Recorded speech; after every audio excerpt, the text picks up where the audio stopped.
Apakah Anda pernah melihatnya dan langsung tahu bahwa sesuatu telah berubah? Suaranya, energinya, cara dia bergerak di sekitar Anda, seolah-olah dia adalah wanita yang sama, tetapi entah bagaimana dia tidak. Inilah kebenaran yang sulit. Ketika seorang wanita telah berintim dengan seseorang, terutama seseorang yang baru, dia membawanya dengan cara yang tidak bisa dia sembunyikan, dan Anda merasakannya. Bahkan jika Anda tidak bisa menjelaskannya, itu ada dalam cara dia melindungi ponselnya, cahaya baru tentang dirinya. Dia mungkin bahkan tidak menyadari bahwa dia membawa kembali jejak kecil dari dunia pria lain bersamanya. Kebanyakan pria mengabaikannya. Mereka membuat alasan. Mereka tidak ingin melihat apa yang ada tepat di depan mereka. Tetapi jika Anda bisa membaca tanda-tanda halus ini, Anda akan mengungkapkan semuanya yang dia pikir telah dia kubur. Hari ini saya akan menunjukkan kepada Anda tanda-tanda tenang dan terlarang yang perlu dikenali setiap pria. Pertama, dia bertindak seolah-olah dia menyembunyikan sesuatu, bahkan ketika dia tidak. Anda tidak perlu menjadi pembaca pikiran untuk mengetahui ketika seorang wanita baru saja berintim. Anda hanya perlu mengamati rasa bersalah yang bahkan tidak dia sadari sedang dia bocorkan. Lihat, keintiman bukan hanya fisik bagi sebagian besar wanita, itu membawa beban psikologis dan beban itu muncul dalam perilakunya. Mungkin dia tidak selingkuh, mungkin dia lajang, mungkin Anda bahkan tidak terlibat. Tetapi secara bawah sadar setelah bersama seseorang wanita sering merasa seolah-olah dia menyimpan rahasia dan rahasia selalu menetes ke permukaan. Inilah seperti apa tampilannya. Dia tiba-tiba menjadi terlalu sopan, suaranya sedikit terlalu manis. Dia menghindari kontak mata langsung, bukan dengan cara pemalu, tetapi dengan cara yang terjaga. Atau dia melakukan sebaliknya, overcompensate dengan menjadi sangat ramah, terlalu tersedia, hampir seolah-olah dia mencoba mengalihkan perhatian Anda dari apa yang berbeda. Ini bukan tentang menangkap seseorang dalam kebohongan. Ini tentang memahami bahwa bagi banyak wanita, keintiman memicu rekalibrasi internal. Apakah itu rasa bersalah, rahasia, atau hanya memproses pengalaman, itu membuatnya bertindak berbeda.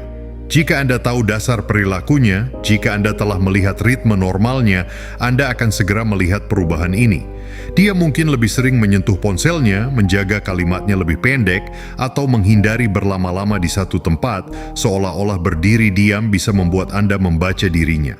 Itu bukan dalam apa yang dia katakan, itu ada dalam perilaku mikro. Senyuman setengah yang tidak mencapai matanya, jeda antara kata-katanya, tindakan kecil menghindar yang dia pikir tidak akan Anda perhatikan. Ini tidak selalu penipuan. Kadang-kadang ini hanya reaksi bawah sadar yang tenang terhadap perasaan berbeda, seperti dia membawa sesuatu yang tak terucapkan. Jika Anda memperhatikan, Anda akan merasakannya karena manusia tidak menyembunyikan dengan baik. Mereka bocor, dan setelah berintim seorang wanita sering bocor bahwa sesuatu telah terjadi, bahkan jika dia tidak mengatakan apa-apa sama sekali.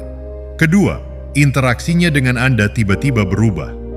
Inilah sesuatu yang kebanyakan pria lewatkan. Ketika seorang wanita baru saja berintim dengan seseorang, terutama jika itu baru atau emosional, interaksinya dengan Anda akan berubah. Terkadang secara halus, terkadang seperti batu bata yang menghancurkan jendela, tetapi itu selalu berubah. Jika Anda adalah seseorang yang dia kencani, berbicara, atau bahkan hanya teman pria di orbitnya, Anda akan melihat pergeseran dalam cara dia berinteraksi dengan Anda. Mungkin dia menjadi lebih dingin, tiba-tiba dia tidak mengirim pesan secepat biasanya, keceriaan biasanya menghilang, dan balasannya lebih pendek, tidak marah, tetapi terpisah. Rasanya seolah-olah dia berada di tempat lain karena dia memang begitu. Di lain waktu dia akan melakukan sebaliknya. Dia menjadi anehnya lebih hangat, terlalu baik, hampir seolah-olah dia mencoba mengimbangi. Kenapa? Karena keintiman mengubah lanskap emosional seorang wanita. Sistem sarafnya recalibrate dan perubahan itu bocor ke dalam perilaku sosialnya. Jika dia telah bersama seseorang yang membuatnya bersemangat, Anda akan melihat keangkuhan yang tenang dalam suaranya, dorongan percaya diri yang halus, seperti dia bersinar. Dia mungkin lebih menggoda, membawa diri dengan energi yang lebih ringan dan lebih santai, dan berbicara dengan cara yang terasa seperti dia sedang menampilkan kebahagiaan. Sebaliknya, jika dia merasa bersalah tentang itu, dia akan mundur, menjadi menghindar, terlalu sopan, dan menjaga percakapan tetap aman untuk menghindari kesalahan. Bagaimanapun Anda akan merasakan pergeseran karena manusia adalah makhluk pola. Ketika Anda tahu dasar perilakunya, bagaimana biasanya dia berbicara, mengirim pesan, dan berperilaku, bahkan penyimpangan terkecil pun menonjol. Mungkin dia memecahkan ritme pesan, membatalkan rencana dengan alasan samar, atau mulai memberitahu Anda cerita-cerita kecil tentang di mana dia telah berada. Terkadang dia bahkan akan memulai pertengkaran atas hal-hal sepele, bukan karena dia marah pada Anda, tetapi karena dia memproses rasa bersalah atau menguji seberapa banyak yang akan Anda toleransi. Inilah kebenaran yang tidak nyaman. Seorang wanita tidak perlu mengakui apapun untuk Anda tahu.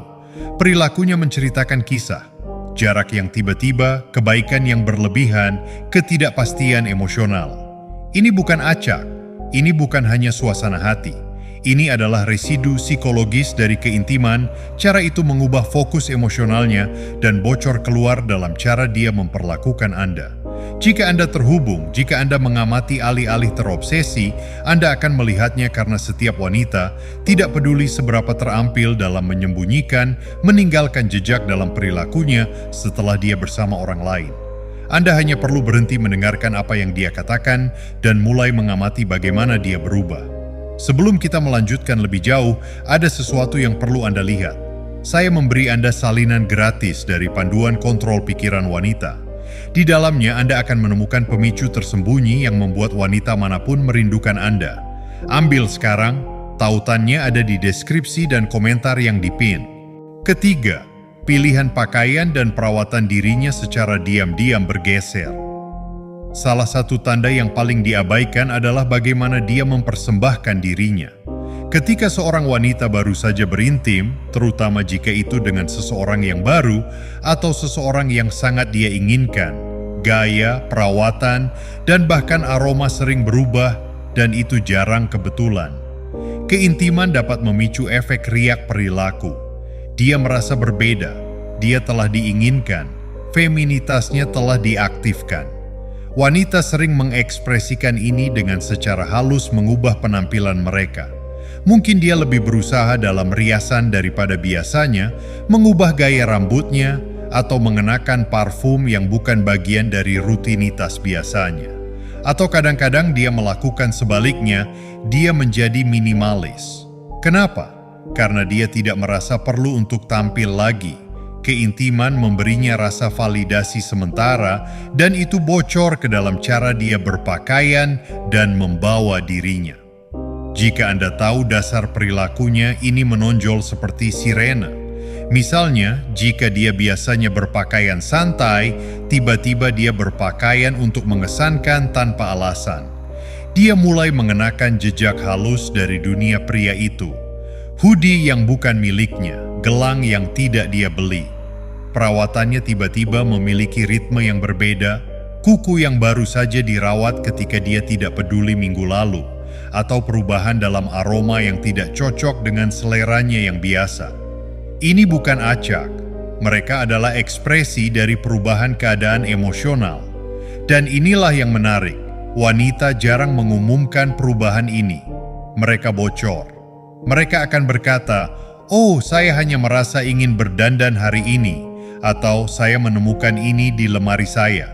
Tetapi Anda akan merasakan perbedaannya karena perubahan ini bukan untuk semua orang melihat, mereka untuk seseorang. Entah itu sadar atau tidak sadar, presentasinya adalah refleksi tenang dari di mana dia telah berada dan siapa yang telah bersamanya. Pria yang melewatkan ini melewatkan kebenaran yang ada tepat di depan mereka. Gaya, aroma, dan perawatan seorang wanita tidak hanya berubah secara acak. Mereka berubah ketika dunia emosionalnya berubah, dan setelah berintim, pergeseran itu hampir selalu terlihat jika Anda tahu di mana mencarinya. Keempat, dia bertindak akrab dengan hal-hal yang seharusnya tidak dia ketahui. Ini adalah sesuatu yang sering terlewat oleh kebanyakan pria. Ketika seorang wanita telah berintim dengan seseorang, terutama seseorang yang baru, dia sering mengambil potongan kecil dari dunia mereka, dan itu bocor dalam kebiasaan percakapan, atau bahkan lelucon dalam yang seharusnya tidak dia ketahui secara logis. Bukan karena dia mencoba mengaku, tetapi karena keintiman menciptakan keakraban, dan keakraban selalu menemukan cara untuk mengungkapkan dirinya. Mungkin dia menyebutkan secara santai tempat yang belum pernah dia kunjungi bersamamu, menyebutkan nama restoran, band, atau hobi yang tiba-tiba dia minati, mengutip kalimat, atau mengulang frasa yang Anda tahu bukan miliknya. Atau dia tiba-tiba mengadopsi kebiasaan mikro, kata slang baru yang tidak dia gunakan sebelumnya, sedikit perubahan dalam cara dia mengirim pesan, atau emoji yang dia gunakan. Perubahan halus dalam rutinnya, seperti bangun lebih awal, minum kopi jenis yang berbeda, atau mendengarkan genre yang tidak pernah dia pedulikan. Ini kecil, hampir tidak terlihat, tetapi ada. Ini bukan pembaruan acak pada kepribadiannya. Mereka adalah jejak pengaruh orang lain. Dan semakin dekat keintimannya, semakin kuat jejak ini menjadi. Inilah bagian yang mengganggu. Dia sering bahkan tidak menyadari bahwa dia melakukannya. Ketika wanita terhubung secara mendalam, secara fisik dan emosional, mereka secara tidak sadar mencerminkan orang yang telah mereka temui. Ini adalah biologi, ini adalah ikatan, ini adalah cara dia menyerap potongan pengalaman. Itulah sebabnya jika Anda mengenalnya cukup baik, Anda akan segera memperhatikan hal-hal ini. Dia berbicara berbeda. Dia bergerak berbeda, dia membawa potongan dunia pria lain dalam kata-katanya, nada suaranya, dan perilaku kecilnya. Jika Anda memperhatikan, Anda akan melihat bocoran ini tanpa dia mengucapkan sepatah kata pun, karena keintiman selalu meninggalkan jejak, tidak hanya pada tubuhnya, tetapi pada identitasnya. Kelima, dia sangat melindungi ponselnya. Jika Anda ingin melihat pergeseran perilaku yang sering kali luput dari perhatian, jangan hanya terpaku pada kata-katanya. Kata-kata bisa diatur, bisa dipoles, bahkan bisa diarahkan untuk membentuk kesan tertentu. Tapi perilaku, terutama perilaku yang muncul secara spontan, jauh lebih sulit disamarkan. Dan salah satu indikator perubahan yang paling kuat namun sering diremehkan adalah cara seseorang memperlakukan ponselnya. Bayangkan ini. Sebelumnya dia cenderung santai. Ponselnya tergeletak di meja, layar menghadap ke atas. Sesekali Anda melihat notifikasinya menyala dan itu tidak menjadi masalah. Dia bisa meninggalkannya di ruang tamu ketika pergi ke dapur. Mungkin bahkan ponsel itu berada di tasnya, tak selalu dalam genggaman. Ada rasa leluasa, ada jarak yang sehat antara dirinya dan perangkat itu. Namun setelah momen keintiman tertentu, terutama jika itu melibatkan seseorang yang baru, ada perubahan yang hampir tak kasat mata tapi terasa. Ponsel itu kini selalu dekat, bahkan sangat dekat. Ditaruh menghadap ke bawah di meja, masuk ke saku depan, atau bahkan dibawa kemanapun dia pergi. Tidak lagi ditinggalkan di ruangan lain. Bahkan ketika hanya hendak mengambil segelas air di dapur, ponsel itu ikut bersamanya. Perubahan ini halus tapi konsisten. Dan dalam dunia perilaku manusia, konsistensi adalah salah satu tanda yang paling kuat bahwa ada motif atau kebutuhan emosional di baliknya. Dari sudut pandang psikologi, ini bisa dijelaskan dari beberapa lapisan. Pertama, teori keterikatan, attachment theory. Saat seseorang membuka diri pada hubungan baru atau kedekatan emosional, otak mulai menilai ulang tingkat keamanan yang dirasakannya. Rasa keterikatan yang belum stabil sering membuat seseorang lebih protektif terhadap ruang pribadinya. Ponsel, dalam konteks modern, bukan sekadar perangkat komunikasi, ia adalah perpanjangan dari diri, menyimpan potongan hidup, percakapan pribadi, momen-momen rapuh, bahkan rahasia yang tidak semua orang berhak mengetahuinya. Menjaga ponsel berarti menjaga kontrol atas narasi pribadinya. Kedua, teori sinyal, signaling theory, dalam psikologi sosial menunjukkan bahwa perilaku nonverbal seringkali lebih jujur daripada ucapan. Menjadi lebih protektif terhadap ponsel dapat menjadi bentuk sinyal yang disengaja atau tidak disengaja. Sebuah pesan bahwa ada sesuatu yang berharga atau sensitif di dalamnya yang hanya bisa diakses oleh mereka yang benar-benar dipercaya. Ini bukan selalu berarti ada kebohongan atau pengkhianatan. Kadang ini adalah bentuk uji kepercayaan yang halus untuk melihat apakah pasangannya akan mencoba melanggar batas itu atau menghormatinya. Ketiga, dari perspektif psikologi evolusi, perilaku ini bisa dilihat sebagai bentuk mate guarding modern, upaya bawah sadar untuk melindungi sumber daya emosional atau hubungan dari ancaman eksternal. Di zaman dulu itu mungkin berarti menjaga jarak dari saingan. Di era sekarang, itu bisa berarti mengatur siapa yang bisa mengakses dunia digitalnya. Dan ada lagi dimensi neuropsikologis yang menarik. Otak kita memiliki sistem deteksi ancaman yang dipicu oleh rasa ketidakpastian atau potensi risiko terhadap hubungan. Begitu terjadi interaksi intim, terutama di tahap awal, ada lonjakan aktivitas di area otak yang memproses keamanan relasional seperti amigdala dan korteks prefrontal. Hasilnya, seseorang bisa menjadi lebih waspada, bahkan terhadap hal-hal kecil seperti posisi ponsel di meja. Jadi ketika Anda melihat pergeseran ini, dari sikap santai menjadi protektif, itu bukan kebetulan. Itu adalah pesan yang dikirimkan tanpa kata-kata. Pesan yang berbunyi, ada bagian dari diriku yang belum siap sepenuhnya untuk kau lihat, dan aku sedang memutuskan apakah kau pantas untuk itu. Jika Anda pernah melihat tanda ini sebelumnya namun tidak tahu harus menafsirkannya, mungkin ini adalah saatnya Anda mengerti. Tulis di komentar, saya melihat semuanya sekarang. Mari kita lihat berapa banyak pria yang benar-benar terbangun. Karena di dunia hubungan, perubahan kecil seringkali adalah alarm terbesar yang pernah ada.